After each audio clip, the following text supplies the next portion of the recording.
My daughter Jennifer stood in my kitchen that Tuesday morning, twisting her wedding ring while tears pooled in her eyes. "Dad, Hawaii is canceled," she whispered, voice cracking. "Mark lost his job 3 weeks ago. We can't afford the trip anymore." I reached for my checkbook immediately, but she stopped me. "No, Dad, please. We need to handle this ourselves." I hugged her tight, feeling her shoulders shake.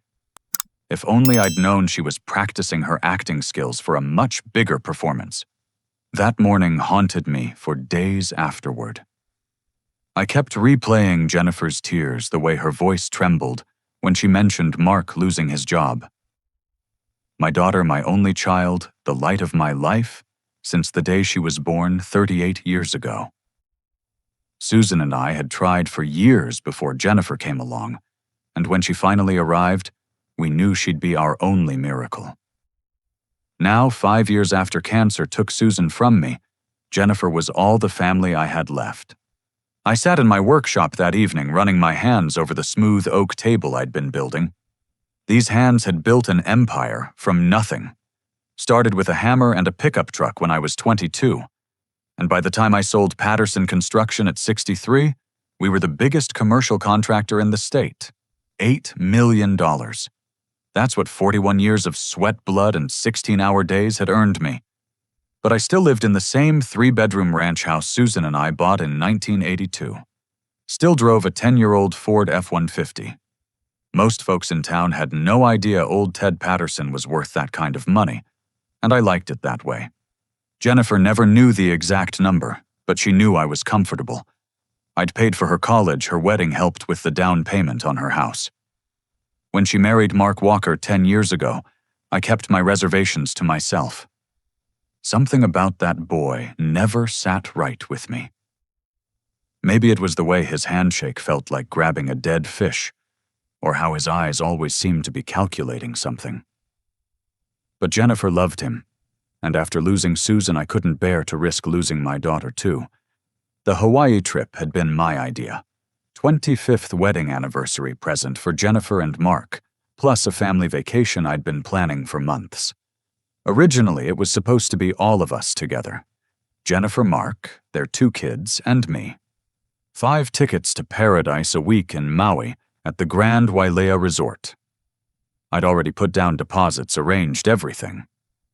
Then 3 months ago, Jennifer suggested we invite Mark's parents too. Then his siblings wanted to come. Before I knew it, the Walker family reunion had taken over my anniversary gift. I didn't mind, not really. I wanted Jennifer happy. If that meant vacationing with people who acted like I was invisible at family gatherings, so be it. Margaret Walker. Mark's mother had a way of looking through me like I was furniture. His father, Richard, only perked up when discussing his son's latest business ventures, always hinting they needed investors. But I'd smile and nod, because that's what you do for family. After Jennifer left that Tuesday morning, I spent the rest of the day canceling reservations. The hotel was understanding about the partial refund. The airline credits would be good for a year. I even called the luau venue to cancel our group booking. Each phone call felt like another twist of the knife. Not because of the money, but because I'd been looking forward to building sandcastles with my grandkids, teaching them to snorkel like I'd taught their mother. 3 days passed before the first crack appeared in Jennifer's story. I was trimming my hedges when Harold Buckley waved from across the street. Harold was 75, sharp as a tack, despite his age, and had been our neighbor for 30 years. He walked over with that concerned look he got when something wasn't sitting right. "Ted." I could swear I saw Jennifer at the airport Wednesday morning. He said, adjusting his veteran's cap. "Had her whole family with her, lots of luggage. But that can't be right if their trip got canceled." I forced a laugh, explaining about Mark's job loss. Harold nodded slowly, but I could see the doubt in his eyes. "Must have been someone who looked like her," I said. "You know how it is at our age, Harry? Everyone starts looking like someone we know." He patted my shoulder and headed back to his garden, but the seed was planted. That evening, I drove past Jennifer's house. It was only 15 minutes from mine, a nice colonial in the better part of town. Mark's BMW was gone, which wasn't unusual, but something felt different. The mail was starting to pile up in the box. Jennifer never let mail accumulate, said it was an invitation for identity thieves. I used my spare key to let myself in. They'd given it to me for emergencies, and I told myself I was just checking on things, maybe watering Jennifer's orchids. The house felt hollow, that particular emptiness that comes when a place has been abandoned for more than a day or two. No dishes in the sink, no coffee in the pot. The plants were already starting to droop. Moving through the house, everything appeared normal on the surface. But I knew my daughter's patterns. Her coffee mug wasn't by the sink where she always left it. Mark's running shoes weren't by the back door. In the home office, I noticed the drawer where Jennifer kept important documents was slightly open. She was meticulous about that drawer, always locked it, even when just stepping out for groceries. I opened it fully expecting to find their passports in the folder marked Travel Documents. The folder was there, but it was empty. My heart began to race. Why would she take their passports if they weren't traveling? I pulled out my phone to text her, then stopped. If something was going on, I needed to be smart about this. Instead, I watered the plants, locked up, and headed home. That night, sleep wouldn't come. I lay in bed, staring at the ceiling, Susan's side of the bed still empty after all these years. What would she think about this? Susan always had better instincts about people than I did. She'd been the one to teach Jennifer about honesty, about the importance of family loyalty. The next morning, I tried to push the doubts aside. Maybe Jennifer had a good reason for moving the passports. Maybe Harold's eyes were playing tricks. Maybe I was just a paranoid old man who'd been alone too long. But as I stood in my kitchen making coffee, looking at the spot where Jennifer had cried just 4 days ago, I couldn't shake the feeling that something fundamental had shifted. My phone buzzed with a text from Jennifer. "Hi, Dad, just checking in. Mark has a job interview today. Fingers crossed. Love you." I stared at the message, wondering if I was reading too much into how formal it sounded. No emojis, no exclamation points. Jennifer usually texted like she talked full of enthusiasm and warmth. This felt like someone else had written it. That's when I made my first decision.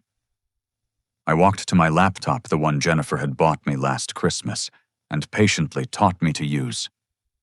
If my daughter was lying to me, if Harold had really seen what he thought he saw, there would be evidence somewhere. In 40 years of construction, I'd learned that no foundation could hide its cracks forever.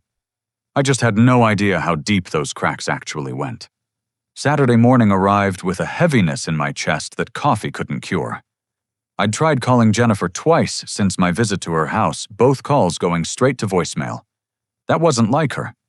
Even during her busiest days at the dental office where she worked as a hygienist, she'd always return my calls within a few hours. My phone dinged with a text around noon. "Sorry, Dad phone's been acting up. Had to put passport in safety deposit box. Identity theft is crazy these days. Talk soon." I read it 3 times each, reading making less sense than the last. Safety deposit box, Jennifer had never mentioned having one before. And why was she explaining about the passport? I hadn't asked her about it. Unless she'd been in the house and noticed I'd watered her plants, seen that the drawer had been opened. But that would mean she was back from wherever she'd gone. And if she was back, why not answer her phone? Something my father used to say kept echoing in my head. When someone's lying to you, son, it's like a house with a bad foundation. Everything else they build on top might look pretty, but it's all sitting on shaky ground. In construction, I'd developed a 6th sense for structural problems. The same instinct was screaming at me now. That afternoon, I found myself at the VFW Hall for our monthly poker game. Earl Fitzgerald, Phil Morrison, and Carlos Mendenhall had been my Saturday afternoon companions for the past 3 years. We were all widowers, all veterans, all trying to fill the empty hours with cards and conversation. "You're playing like garbage today, Ted," Earl said, raking in another pot I should have won. "Mine somewhere else." I folded my next hand early and admitted I was distracted. "Any of you boys know anything about Facebook?" Phil laughed, a raspy sound from 50 years of cigarettes. My grandson set me up with one. Shows me pictures of my great-grandkids in Houston. Why, just wondering if I should get one. Keep up with family better. Earl pulled out his smartphone, one of those fancy ones with a screen bigger than a playing card. My grandson's always on it.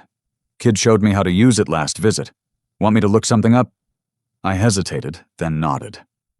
Could you search for Jennifer Walker? Earl's thick fingers worked the screen with surprising dexterity. Says here her profile's private. Can only see her cover photo. He turned the phone toward me.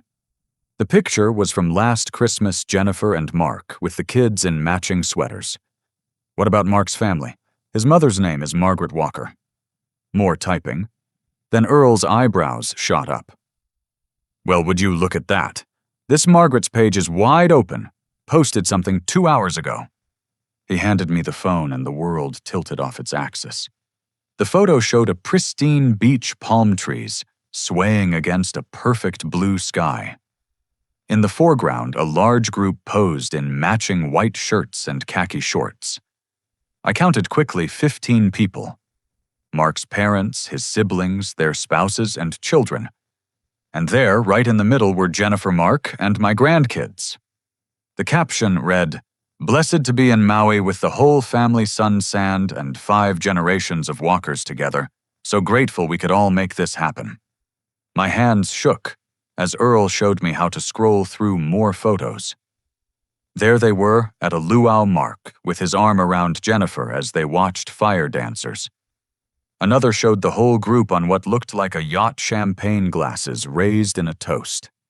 My grandson Brady, just 8 years old, grinning as he held up a fish he'd caught. My granddaughter Sophia, 6, building an elaborate sandcastle with her cousins. The 5th photo hit me like a sledgehammer. Margaret had captioned it, "So glad we could make Grandma's dream come true before it's too late. At 95, who knows how many more adventures she'll have. Family is everything."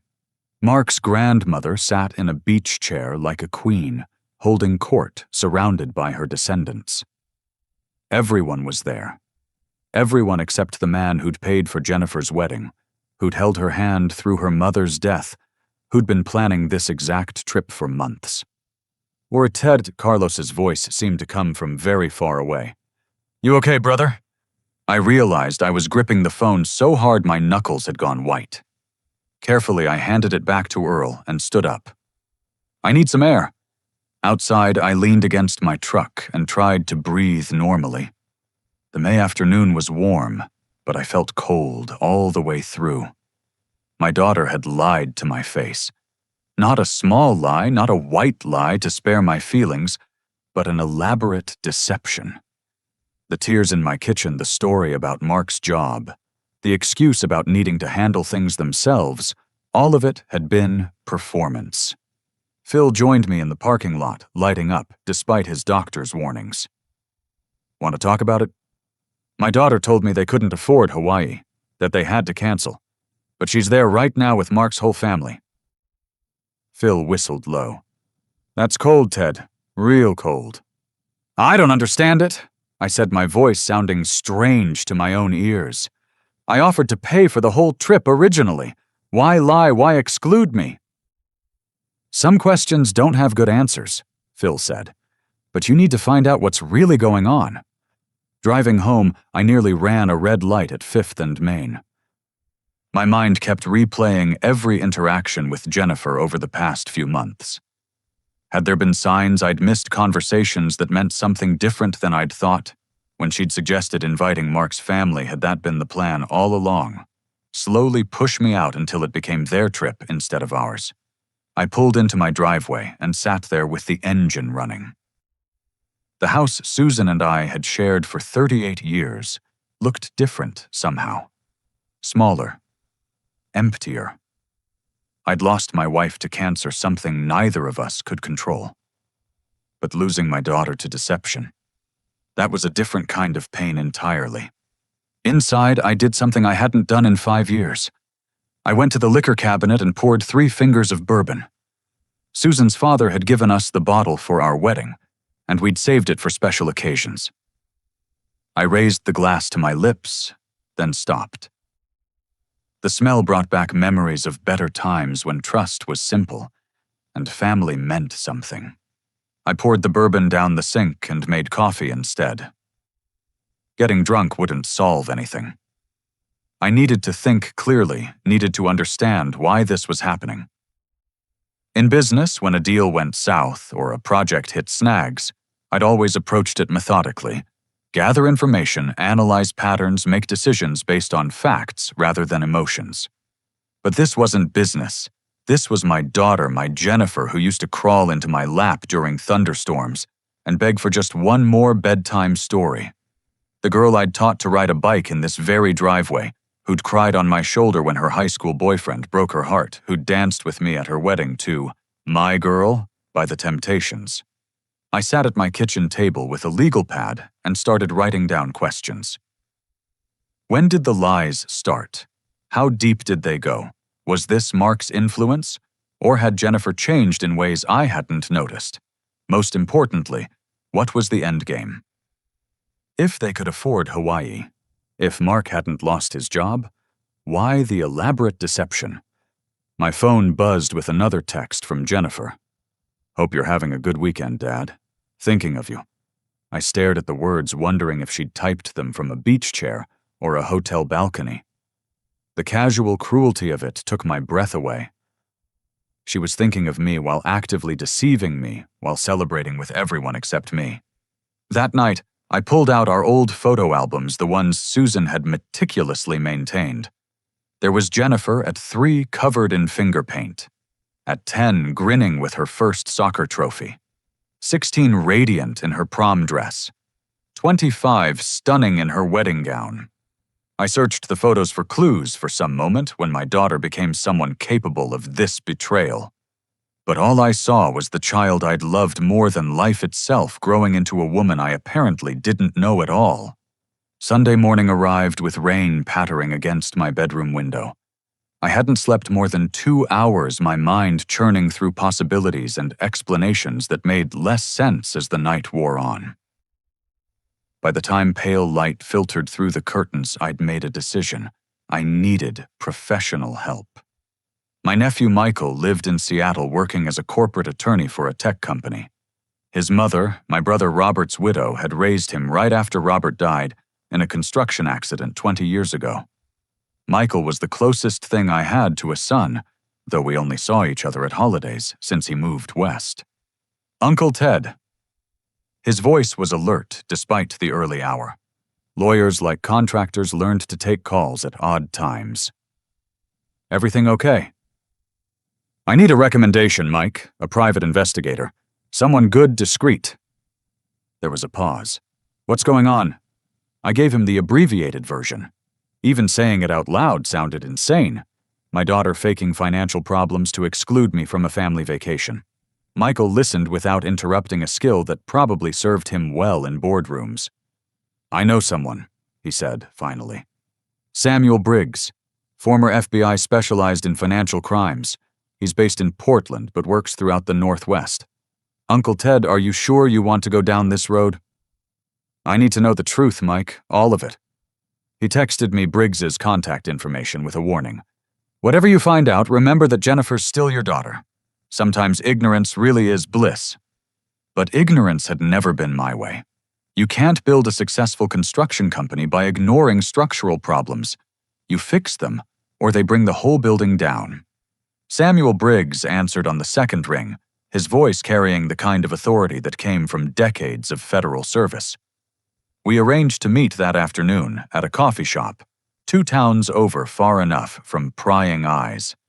I spent the morning gathering documents, family photos, Jennifer's contact information, what I knew about Mark and his job at the regional bank. Briggs looked exactly like what Central Casting would send for retired FBI agent. Gray haircut, military, short, sharp blue eyes that missed nothing, wearing a blazer that probably concealed a shoulder holster out of habit more than necessity. He listened to my story while taking precise notes in a small notebook.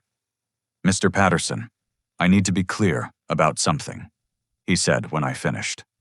In my experience, family investigations rarely end well. Are you prepared for what I might find? I'm prepared for the truth, I said, though my stomach churned at the possibilities. All right.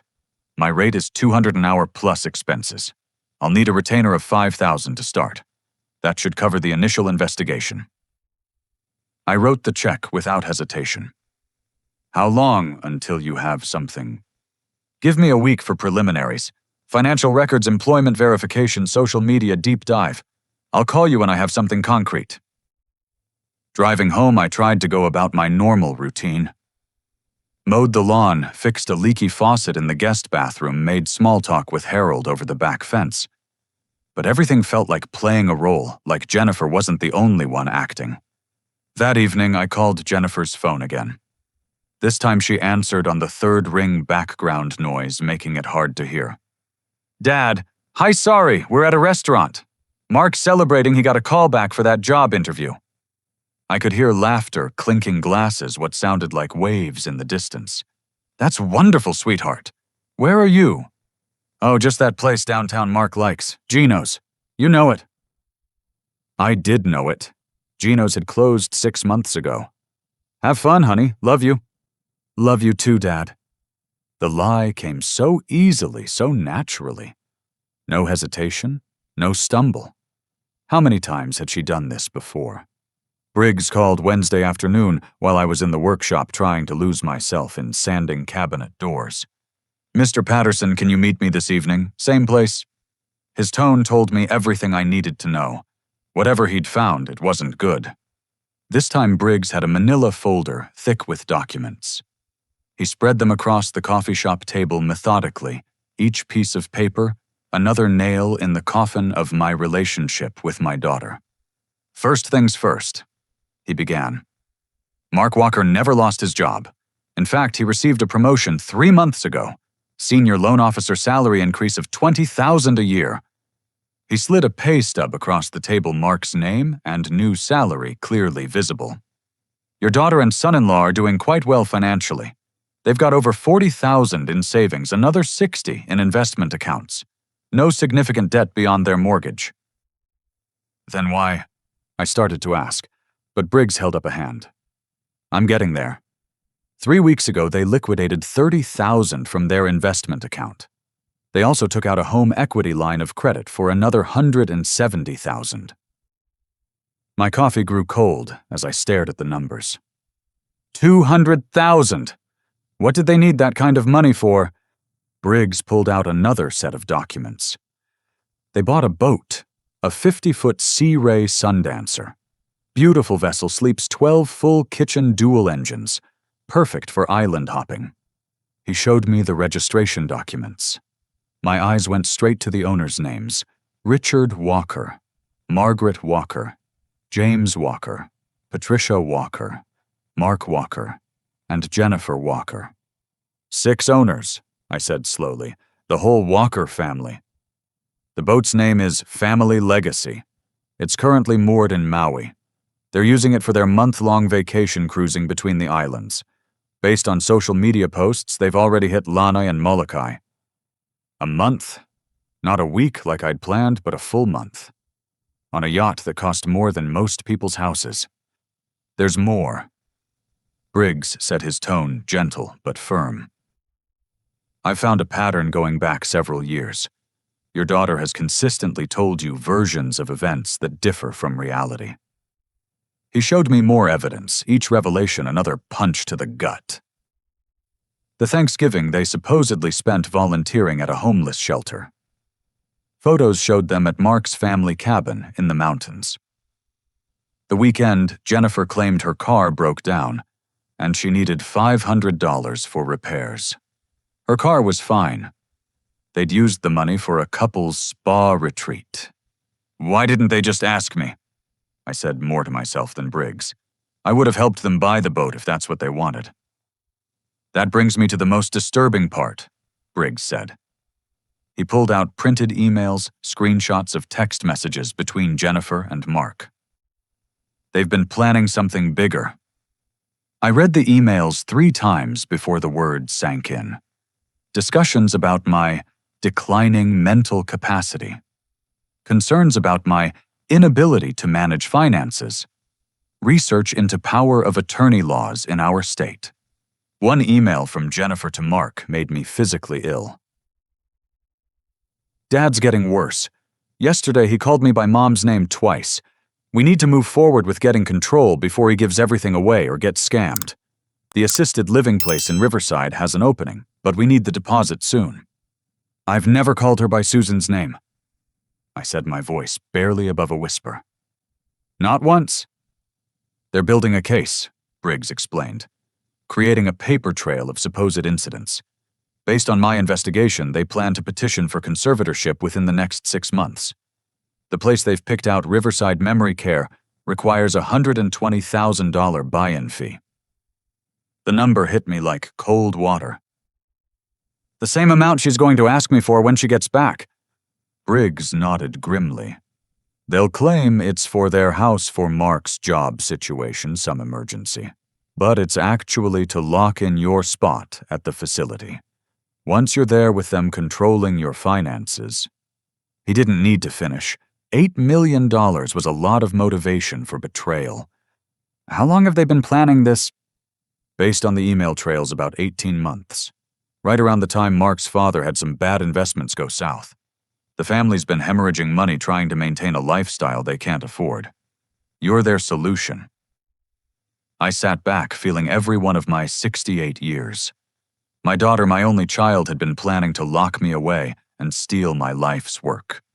Not quickly, not honestly, but through careful manipulation and documented lies. What do you want to do with this information? Briggs asked. I don't know yet, I admitted. Can you keep investigating? I want to know everything. Every lie, every scheme, every person involved. Of course. Mr. Patterson, I'm sorry. No one should have to discover something like this about their child. That night, I sat in Susan's garden, the one I'd maintained exactly as she'd left it.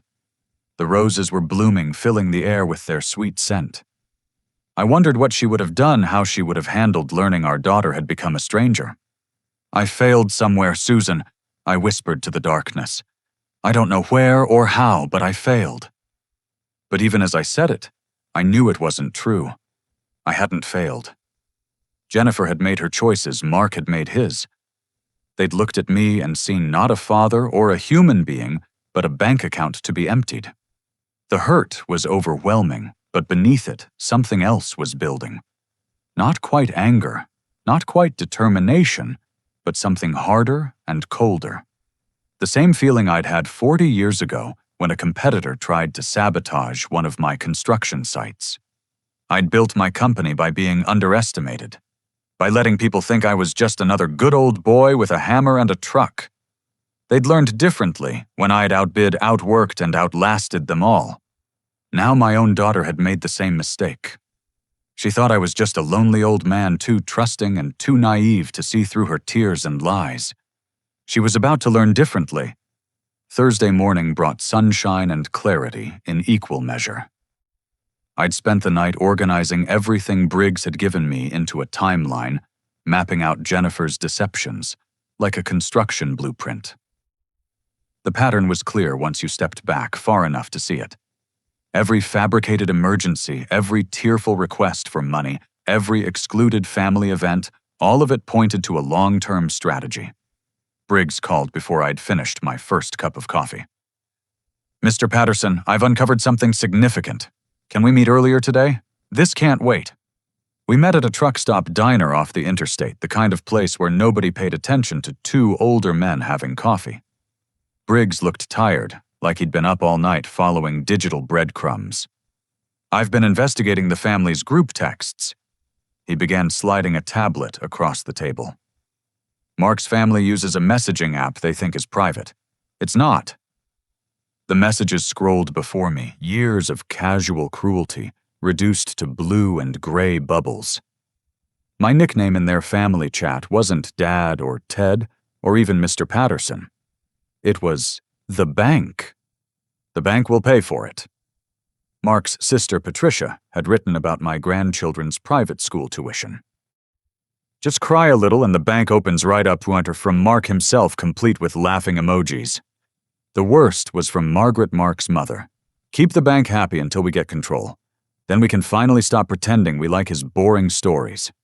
I scrolled further back, finding discussions about previous trips I'd been excluded from. Disney World with the kids, which Jennifer had told me they couldn't afford. A ski weekend in Colorado. A cruise to Alaska. Each time they'd gone with Mark's family. Each time I'd given Jennifer money within weeks for some manufactured crisis. They call it harvesting, Briggs explained. They take expensive trips that drain their accounts. Then Jennifer approaches you with a financial emergency. You give her money which replenishes what they spent. It's been going on for at least 5 years. 5 years. 60 months of lies. Hundreds of thousands of dollars extracted through manipulation and false tears. But this boat situation is different, Briggs continued. This is their biggest play yet. They're over-leveraged, desperate. Mark's father owes almost $300,000 in bad real estate deals. His brother's restaurant is failing. The whole Walker family is circling the drain financially, and they see you as their life preserver. He pulled out more documents. I've also discovered they've been documenting false incidents for 2 years. Jennifer keeps a journal where she records things that never happened. You forgetting appointments you never made. Getting lost, driving to places you've never been. Confusion about medications you don't take. The journal entries were detailed, clinical, almost. Written like a nurse's notes, which made sense given Jennifer's medical background. Each entry designed to paint a picture of an old man sliding into dementia. Here's the kicker, Briggs said. They've already had preliminary meetings with an elder law attorney. Not to help you, but to position themselves. They've been advised that with enough documentation, they can petition the court for conservatorship based on cognitive decline. But any doctor would see I'm fine, I protested. That's where it gets worse. They've identified a Dr. Frederick Sampson who's known for favorable evaluations in these situations. For the right price, he'll find cognitive issues where none exist. He's done it before. I felt sick. This wasn't just greed or opportunism. This was a calculated assault on my freedom, my dignity, my life. There's one more thing, Briggs said, his voice gentle. I had my associate stake out your house while you were here. Someone's been coming by while you're out. He showed me time-stamped photos. Jennifer's car in my driveway during times I was at the VFW, at the grocery store, in the workshop. She had a key, of course. But why the secret visits? Mail, I said suddenly. She's been checking my mail. Briggs nodded. We think she's been intercepting financial statements, bills, anything that might show your true net worth, or reveal her scheme to other family members who might contact you. The final piece clicked into place. My nephew Michael had mentioned trying to reach me about some family trust paperwork last month. I'd never received his letters. My property tax bill that had arrived late. The bank statement that showed up torn. She's isolating me, I realized. Controlling information flow. Making sure no one can warn me or ask questions. Classic elder abuse tactics. Briggs confirmed. Isolation, gaslighting, financial exploitation. Your daughter's playing all the hits. We sat in silence while truckers came and went around us. The coffee grew cold again, but I didn't care. My world had fundamentally shifted. The daughter I'd raised, loved, sacrificed for had become my enemy. What do you recommend? I asked finally. Document everything. Install security cameras without telling anyone. Get a post office box for sensitive mail. Most importantly, see a lawyer who specializes in elder protection. You need to get ahead of this legally. What about confronting her? Briggs shook his head firmly. Not yet. You've got one advantage right now: they think you're ignorant. The moment they know you're onto them, they'll accelerate their timeline. Might even try to have you hospitalized for evaluation. Once you're in the system, it's harder to get out. That afternoon, I followed his advice methodically. Set up a post office box across town. Met with Patricia Coleman, my attorney, who listened to the whole story with increasing alarm. She recommended a colleague who specialized in elder law and made an appointment for the next day. I also visited my doctor, Thomas Chen, who'd been treating me for 20 years. He ran a full cognitive evaluation, blood work, even a brain scan. "Ted, you're healthier than most 50-year-olds, he said, reviewing the results. "Your mind's sharp as a tack. Why the sudden concern?"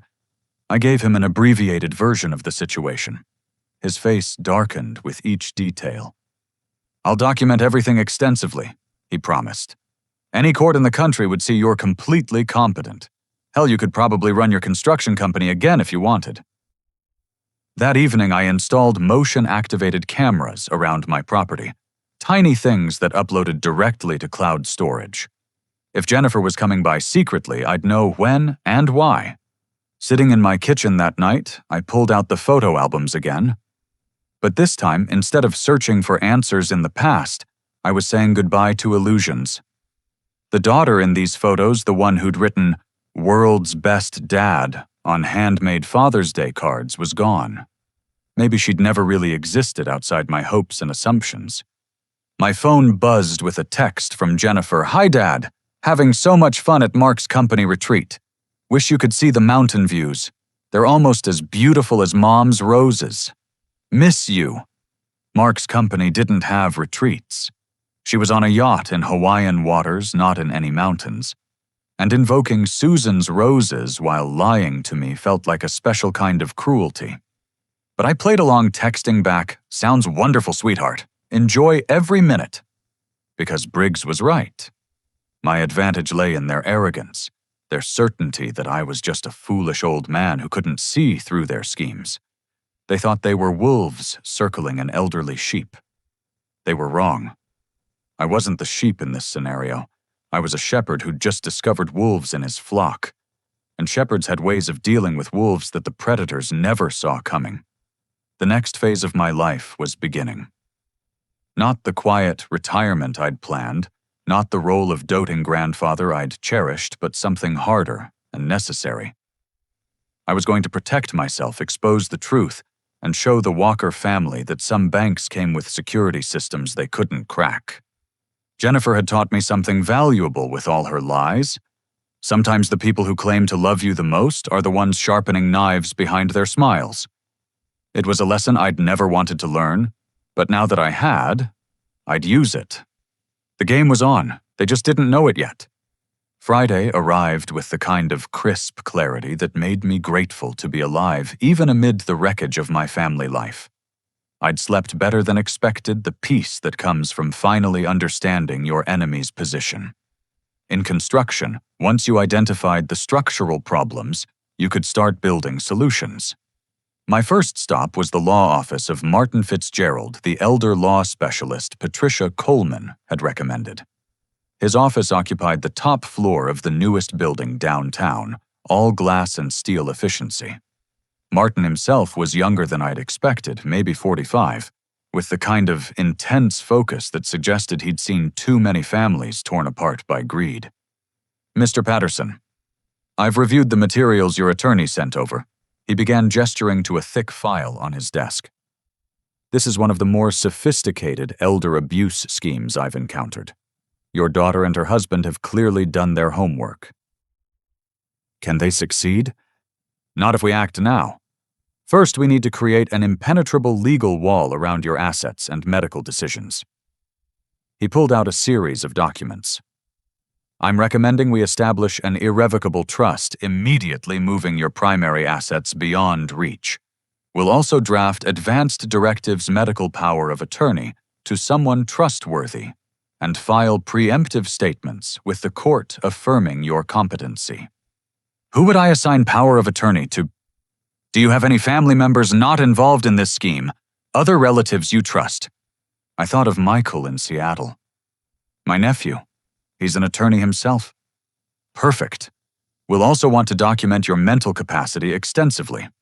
I see Dr. Chen already performed evaluations. I'd like to add a neuropsychologist assessment and have everything witnessed by multiple professionals.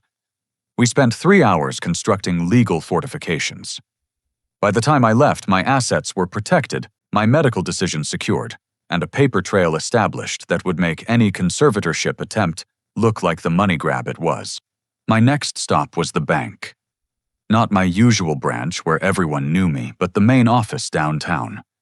I needed to understand exactly where I stood financially and ensure Jennifer had no access she shouldn't have. Robert Henley, the senior vice president, reviewed my accounts personally. "Mr. Patterson, you're showing a total portfolio value of $8.3 million across all accounts and investments. Your daughter is listed as a beneficiary on your main accounts, but has no current access privileges. I need to change that. Remove her as beneficiary on everything." He hesitated. "That's a significant decision. May I ask why?" "Family complications. I'll be restructuring everything through a trust." He nodded professionally and began the paperwork. It took an hour to sever the financial ties I'd established years ago, when Susan was dying, when I'd wanted to ensure Jennifer would be cared for if something happened to me during that terrible time. Saturday morning, Samuel Briggs arrived at my house with a surveillance expert named David Park. They spent 4 hours installing a comprehensive security system that would make Fort Knox envious. Hidden cameras, motion sensors, even pressure plates under certain floorboards. If anyone enters your home, you'll know when, where, and what they did. Park explained, showing me the smartphone app that controlled everything.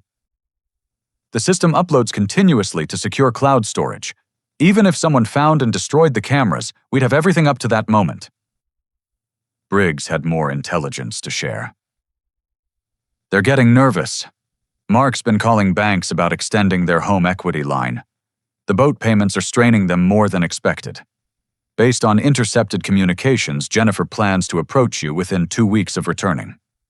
He showed me printed screenshots from their family group chat. The messages had taken on a desperate tone. "The bank needs to pay up soon," Mark's brother James had written. "I can't hold off creditors much longer." "Jen says she has it handled," Margaret added. "Just stick to the plan." The plan. My daughter had reduced our relationship to a plan, a scheme, a con game with me as the mark. That afternoon, I visited Susan's grave. The cemetery was peaceful birds singing in the oak trees, flowers blooming on nearby plots. I'd brought Susan's favorite roses from our garden. "I don't know if you can hear me," I said, kneeling to arrange the flowers. "But our daughter's lost her way. I don't know if it's Mark's influence or if this was always in her waiting. Either way, I have to protect myself. I hope you understand." Wind rustled through the trees, and for a moment I could almost hear Susan's voice. "Do what you need to do, Theodore, but don't lose yourself in the process." Sunday was for forensic accounting. Patricia Coleman had recommended Calvin Webb, who specialized in tracing financial fraud. He arrived at my house with boxes of bank statements I'd gathered from the past 10 years. "Let's see where your money actually went," he said, setting up his laptop on my dining room table. The next 6 hours were illuminating and painful. Webb tracked every check I'd written to Jennifer, every cash gift, every bailout. The pattern was undeniable. "Look here," he said, pointing to his screen. "December 2019, you gave her $15,000 for a new roof. But here's the permit database. No roofing work was done on her house that year. March 2021, $20,000 for Mark's emergency surgery. But their insurance records show no claims that year." The total was staggering. $1.8 million over 10 years, almost all of it based on lies. "She's been billing you like a contractor pads invoices," Webb observed. "Creating fictional expenses, inflating real ones. Classic fraud pattern." He prepared a detailed report with graphs, charts, and documentation. Evidence that would hold up in any court, criminal or civil. Monday morning brought an unexpected visitor. Harold from across the street knocked on my door, looking uncomfortable. "Ted, I don't mean to pry, but I saw Jennifer's car here Thursday when you were out. She had boxes, was loading stuff into her trunk. Thought you should know." After he left, I checked the new security footage. There she was, clear as day, entering my house at 2:15 p.m. The cameras tracked her movements through every room. She went straight to my office, spent 20 minutes going through files. Then to the basement, where I kept family photos and Susan's things. She'd taken 3 photo albums, the ones from her childhood. several pieces of Susan's jewelry I'd been saving for my granddaughter. And most disturbing, she'd photographed pages from my personal journal, the one where I wrote letters to Susan, after she died. The violation felt physical. Those weren't just objects she'd taken, but memories, pieces of my life with her mother. The jewelry had been in Susan's family for generations. The photos were irreplaceable. But knowing she'd read my private thoughts to Susan, my grief and loneliness laid bare that cut deepest. I called Briggs immediately. "Can we prove she took these things?" "Every second is recorded. We have her taking items that clearly weren't hers to take. That's theft burglary technically since you weren't home. It's leverage if we need it." Tuesday, I met with Dr. Sarah Rothschild, the neuropsychologist Martin Fitzgerald had recommended. She put me through 8 hours of cognitive testing that would have challenged someone half my age. "Mr. Patterson, your results are exceptional," she said when we finished. "Your memory, reasoning, and executive function are all well above average. If someone's claiming you have dementia, they're either lying or delusional themselves." That evening, I video called Michael in Seattle. He listened to the full story with a lawyer's attention to detail and a nephew's growing anger. "Uncle Ted, this is criminal. We're talking fraud, elder abuse conspiracy. Do you want me to come out there?" "Not yet. Let them return from Hawaii first. I want to see if Jennifer will confess when confronted. And if she doesn't, then we go scorched earth. Legal action, criminal charges if necessary. I didn't build my company by letting people steal from me." Michael's face on the screen showed admiration mixed with concern. "Just be careful. Desperate people do desperate things. And from what you've told me, they're getting very desperate." Wednesday evening, my phone rang. Jennifer's name on the screen made my heart race despite everything. I let it ring twice before activating the recording app Briggs had installed. "Hi, Dad." Her voice was bright, false as fool's gold. "How are you doing?" "Fine, sweetheart. How's the job search going for Mark?" "Oh, tough market. But we're staying positive. Actually, I wanted to let you know we'll be back this weekend. I can't wait to see you. Maybe I could come by Monday. I'll make lunch. We can catch up." "That sounds wonderful," I lied smoothly. "I've missed you." "Missed you too, Dad. So much." After we hung up, I sat in the gathering darkness of my living room. Monday, she'd come with tears and manufactured crisis. She'd tell me about their desperate situation, probably claim they were about to lose their house. Then she'd mention the exact figure they needed, $120,000. The price of my prison cell at Riverside Memory Care. But Monday would go differently than she planned. I'd spent my life building things, creating structures that stood the test of time and weather. Now I'd built something else, a trap constructed of truth and consequences. Jennifer thought she was coming home to fleece the bank one more time. Instead, she was walking into a carefully constructed demolition. When I was done, the house of lies she'd built would collapse completely. The preparation phase was over. Now came the hard part, facing my daughter and showing her exactly who Theodore Patterson really was. Not the bank, not a foolish old man, but someone who'd learned that the greatest threats sometimes come from those who claim to love you most. Sunday couldn't come fast enough. Thursday morning dawned with the kind of nervous energy I hadn't felt since my biggest construction bid 40 years ago. Everything was in place. Legal protections, secured evidence, documented cameras rolling. Now came the waiting. Jennifer texted photos throughout the day maintaining her charade. A sunrise she claimed was from Mark's company retreat in the mountains. A coffee cup on what she said was their hotel balcony. I reverse-searched each image online, finding them all on stock photo sites. She couldn't even be bothered to take real pictures for her lies. I spent the day in final preparations. The dining room table held several manila folders, each containing different aspects of evidence. Bank statements showing her theft, photos from their real vacation, the boat registration documents, screenshots of their family chat calling me the bank. Everything organized chronologically, a prosecutor's dream. Patricia Coleman called to confirm the trust documents were filed. Your assets are locked down tighter than Alcatraz, Ted. They'd need a court order just to know what accounts exist. Martin Fitzgerald had done his part too. I've filed preemptive documents with the court affirming your competency. If they try any emergency conservatorship moves, they'll hit a legal wall immediately. Friday I went shopping for Jennifer's favorite foods. The pot roast she'd loved since childhood. Fresh green beans from the farmer's market. The apple pie from Bethany's bakery she always requested for birthdays. If this was to be our last meal together as father and daughter, I'd make it memorable. That evening, Calvin Webb called with final numbers. Total extracted through fraud, $1.87 million. That's provable documented fraud. Criminal charges would stick easily. What about civil recovery? You could sue for the full amount plus damages. Given the evidence, they'd likely settle to avoid criminal prosecution. I thanked him and filed his report with the others. Money wasn't the point anymore. Truth was, Saturday arrived with Jennifer's call. Dad, we're at the airport, can't wait to see you Monday.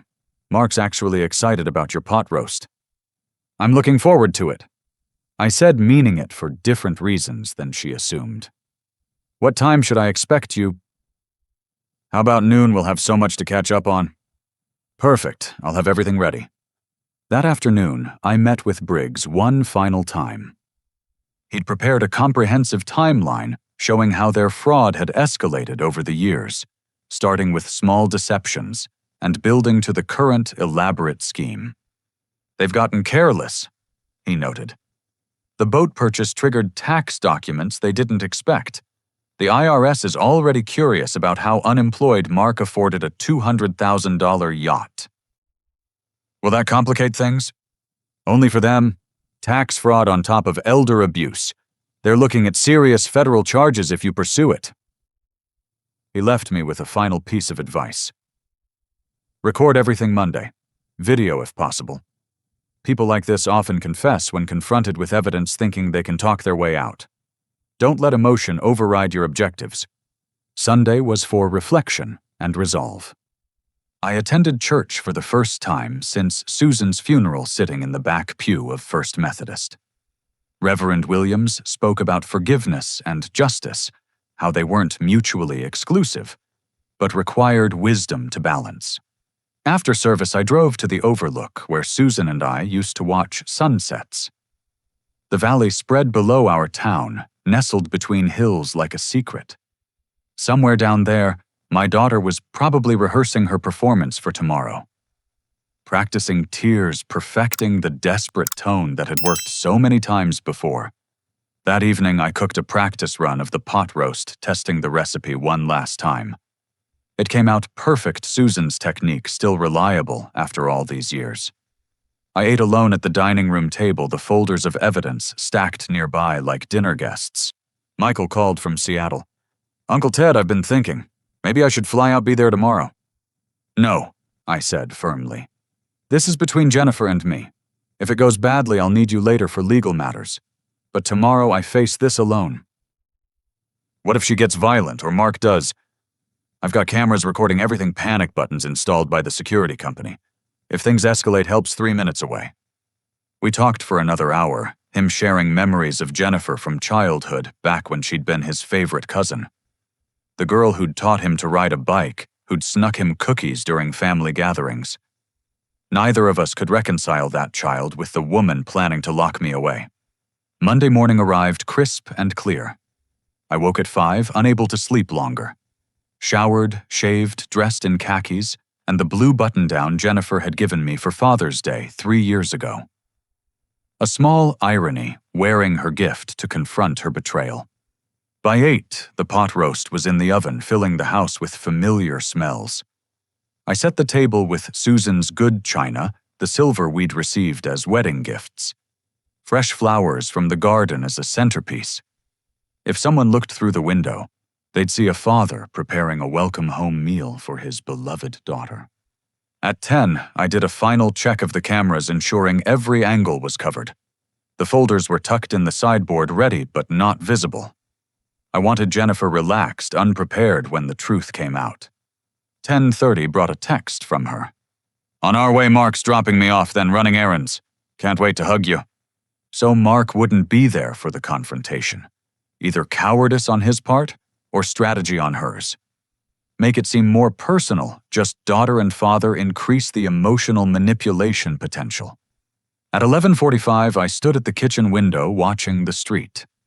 The pot roast was resting the pie, warming everything perfect for what might be our last meal together. At exactly noon, Jennifer's Honda pulled into my driveway. I watched her check her appearance in the mirror, dabbing at her eyes, preparing tears before she'd even walked in. She'd dressed down unusual for her, wearing an old college sweatshirt and jeans. Props for the poor, struggling daughter act. The doorbell rang. I took a deep breath, said a prayer for strength, and went to answer it. "Dad." She threw herself into my arms, and for a moment muscle memory took over. She smelled like the same shampoo she'd used since high school, felt like the daughter I'd carried on my shoulders through county fairs. The hug lasted long enough for me to feel the calculation in it, the way she trembled just enough to suggest emotional fragility. "Come in, sweetheart," I said, stepping back. "You look tired." "It's been a rough month," she said, eyes already glistening. "But seeing you makes everything better." I led her to the kitchen, watching her notice the elaborate meal. A flicker of guilt crossed her face before she masked it with delight. "Oh, Dad, you didn't have to go to all this trouble." "Nothing's too much trouble for my girl," I said, meaning it in ways she couldn't understand yet. We sat down to eat, and I let her control the conversation initially. She spun tales about Mark's job search, the stress of bills, their budget struggles. I nodded sympathetically, occasionally asking questions that made her elaborate on her lies. The deeper she dug herself, the more spectacular the eventual collapse. Finally, as I served the pie, she reached across the table to take my hand. "Dad, I need to tell you something. It's killing me to ask, but I don't have anywhere else to turn." Here it came. The tears were flowing now, real enough in their way. She probably did feel guilty, not for lying, but for having to perform this charade, instead of just taking what she believed she deserved. "We're going to lose the house," she sobbed. "The bank's threatening foreclosure. We need $120,000 by the end of the month, or we're on the street. I know it's so much money, I know you've already done so much for us, but please, Dad, we're desperate." I squeezed her hand gently, then stood up. "Wait right here, sweetheart. I have something for you." Her face lit up with relief and greed. She thought she'd won again. The bank was about to open its vaults one more time. I walked to the sideboard and pulled out the first folder. My hands were steady as I returned to the table. 3 years of construction work had taught me that the moment before demolition required absolute calm. "Take this instead," I said, handing her the folder. She opened it eagerly, probably expecting a check. The blood drained from her face as she saw the first photo, her and Mark on the yacht in Hawaii, toasting with champagne, while she was supposedly crying in my kitchen about canceled trips. She looked up at me, mouth opening and closing like a fish gasping for air. Then her eyes rolled back, and she fainted, sliding off her chair onto my kitchen floor. I didn't rush to help her. Instead, I calmly walked to the sink, filled a glass with cold water, and waited. She'd wake up soon enough. And when she did, the real conversation would begin. Jennifer's eyelids fluttered after about 30 seconds. I knelt beside her with the glass of water, helping her sit up against the kitchen cabinets. For a moment, she looked at me with confused vulnerability, like the little girl who'd once skinned her knee learning to rollerblade. Then memory returned, and her face cycled through panic calculation, and finally a desperate attempt at damage control. "Dad, I can explain," she began, but I held up my hand. "Let's move to the living room. You need to see everything." I helped her to the couch, then brought in all the folders. She watched with growing horror as I laid them out on the coffee table like evidence in a courtroom. Her hands shook as she reached for the water glass. "Before you say anything," I said, settling into my armchair, "understand that I know it all. The boat, the real Hawaii trip, the plan to put me in Riverside memory care, the fake documentation of my supposed dementia. Every lie, every scheme, every dollar stolen over the past 5 years." "Stolen?" She tried for outrage. "I never stole anything. You gave me that money." "Under false pretenses. That's fraud, Jennifer. $1.87 million worth of fraud." I showed her Calvin Webb's forensic accounting report. Her face went from pale to green as she saw the itemized list. Every fake emergency, every inflated expense, every imaginary crisis tallied with receipts and evidence. The roof that was never replaced, Mark's surgery that never happened, the car repairs for a car that wasn't broken. "Would you like me to continue?" She burst into tears, but these were different from her performance tears. These were raw, ugly, desperate. "It was Mark's idea. His family, they pressured me. I never wanted to hurt you." "Stop." My voice carried the authority of 40 years running construction sites. "You're 38 years old, Jennifer, old enough to own your choices, and here's what those choices were." I pulled out the screenshots from their family group chat. Her face crumbled as she read her own words, calling me the bank, discussing harvesting strategies, planning my incarceration. "That's not... I didn't mean..." "You excluded me from every major family event for 3 years while taking my money to fund them. You told your in-laws I had dementia. You were documenting fake incidents to steal my freedom and my assets. Which part didn't you mean?" She tried anger next. "You have $8 million, $8 million, and you live like a pauper while Mark's family struggled. What kind of father hoards wealth while his family suffers? The kind who knows the difference between helping and enabling. I've given you almost $2 million, Jennifer. How much would be enough? $3.5 million, all of it. We're your family." "No," I said quietly. "Family doesn't plot to lock you in a memory care facility. Family doesn't steal your dead wife's jewelry. Family doesn't call you the bank and laugh about manipulating you." I pulled out the security footage stills of her stealing from my house. She stared at images of herself loading photo albums and Susan's jewelry into boxes. "I was keeping them safe," she whispered. "From whom me, the rightful owner, your mother, left that jewelry for Sophia, not for you to pawn or hide." "I wasn't going to pawn it. Just like you weren't going to lock me away, just like Mark didn't lose his job, just like you couldn't afford Hawaii." I kept my voice level, but each question hit like a hammer. "Your credibility is gone, Jennifer.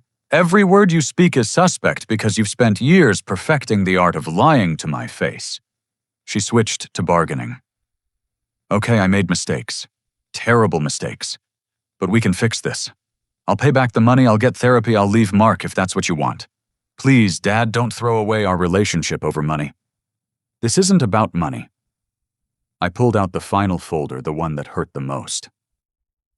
"These are the letters you photographed. Private letters I wrote to your mother after she died. You read my grief, my most personal thoughts, looking for ammunition to use against me. That's not about money, Jennifer.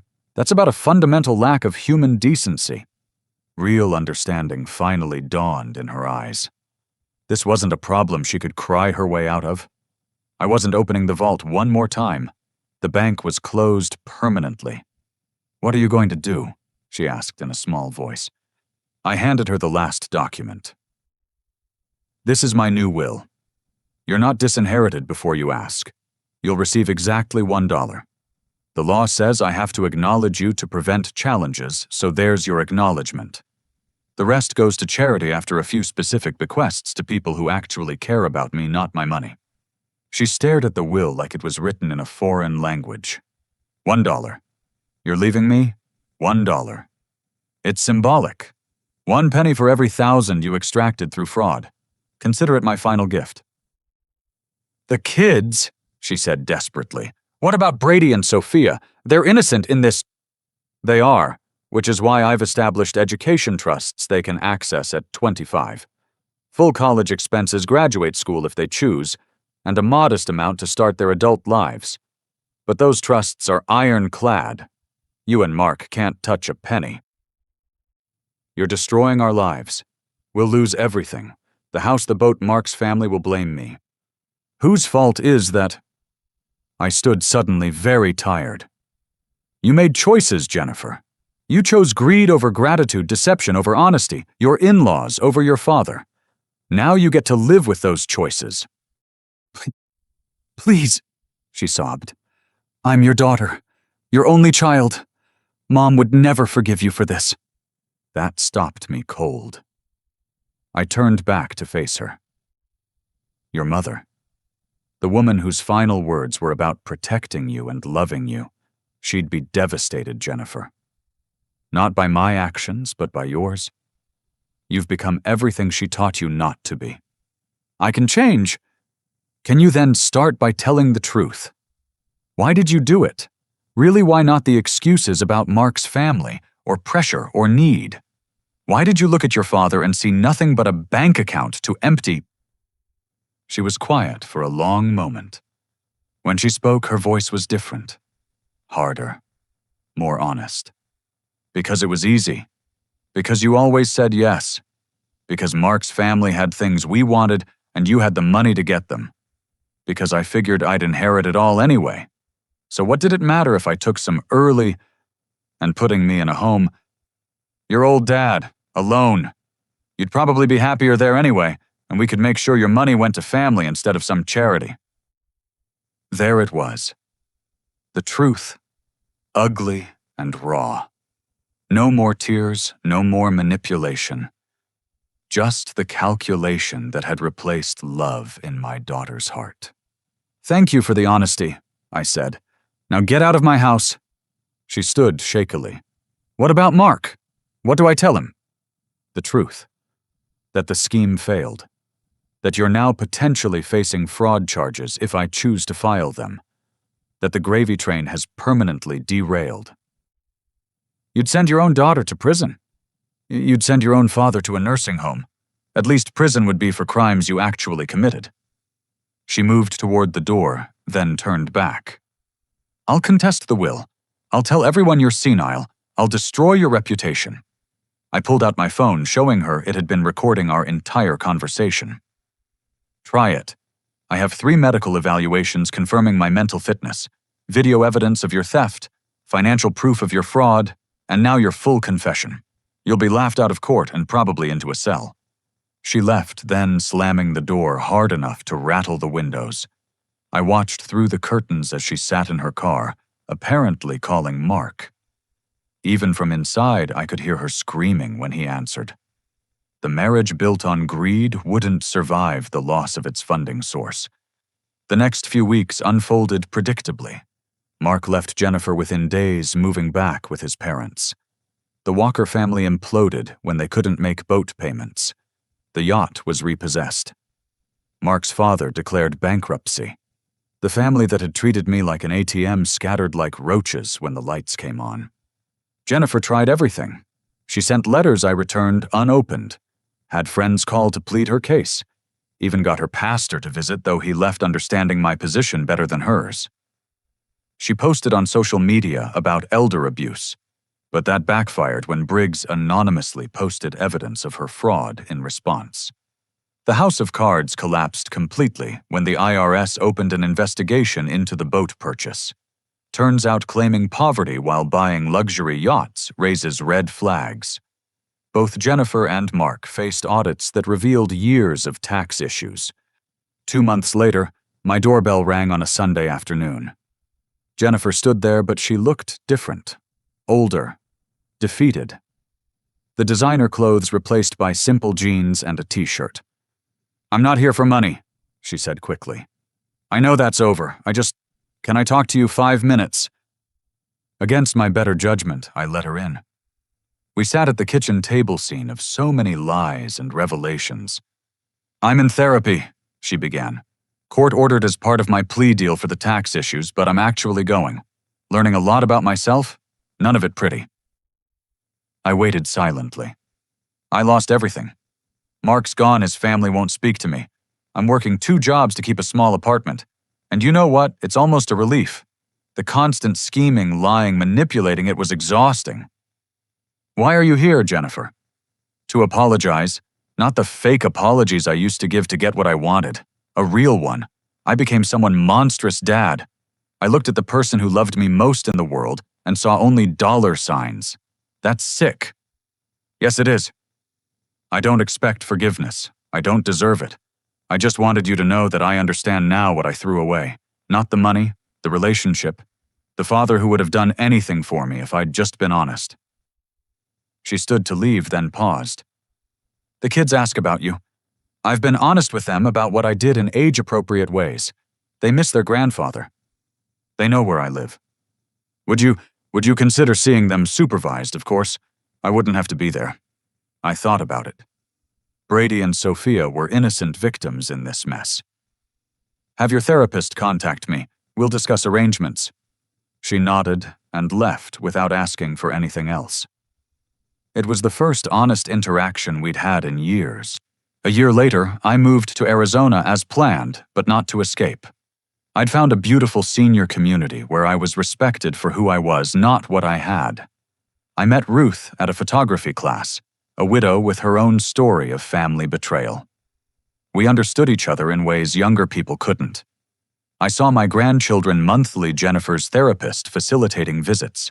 Slowly, carefully, we rebuilt relationships based on truth rather than manipulation. Brady showed interest in construction, and I taught him woodworking. Sophia inherited Susan's artistic eye, and I enrolled her in art classes. Jennifer continued therapy, worked her jobs, and slowly became someone healthier. We met occasionally at the therapist's office, learning to interact without the poison of greed and deceit. She never asked for money again, and I never offered. The boundary was clear and necessary. 3 years after that terrible confrontation, I received a letter from her. A real letter, handwritten, not asking for anything. Dad. It read, "Today marks 3 years since I lost everything and found myself. I know I can never undo the pain I caused or repay what I stole. But I wanted you to know that losing your money saved my life. It forced me to become a person instead of a parasite. My therapist says I may never fully understand why I became what I did, but I work every day to be better. Thank you for having the strength to say no. It was the most loving thing you could have done, even though neither of us knew it at the time." I kept that letter. It sits in my desk next to photos of Susan, of Jennifer, as a child of the grandchildren I'm slowly getting to know again. Proof that sometimes destruction is necessary for rebuilding, that enabling someone's worst impulses isn't love, but its opposite. The money I'd accumulated through a lifetime of hard work now flows to causes Susan would have championed. Scholarships for first-generation college students, support for widows and widowers, programs teaching financial literacy to prevent others from becoming victims, like I almost was. And sometimes late at night when Ruth's asleep and the desert moon is bright, I think about second chances and redemption. Jennifer will never inherit millions, but perhaps she's gained something more valuable, the knowledge of who she really is when stripped of pretense and greed. That's the thing about foundations. Sometimes you have to tear down to the bedrock before you can build something solid. My daughter and I may never have the relationship we should have had, but we're building something new on ground cleared of lies. The bank is closed, but Theodore Patterson, father and grandfather, remains open for business, just with better security and clearer boundaries. Some lessons come at too high a price. But if you survive the payment, you emerge wiser and stronger.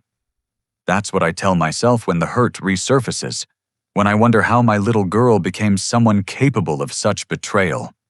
In the end, love isn't about giving someone everything they want. It's about giving them what they need, even when that means letting them fall. Even when that means watching them hit bottom. even when breaking your own heart is the only way to save their soul. Susan would understand. I have to believe that. Just as I have to believe that somewhere in the woman Jennifer's becoming, there's still a trace of the daughter we raised. Not enough to trust with millions, but perhaps enough to trust with memories, conversations, and carefully guarded hope. The greatest gift I gave my daughter wasn't money, it was consequences. And perhaps, just perhaps, that gift will someday bloom into the relationship we both deserved from the beginning.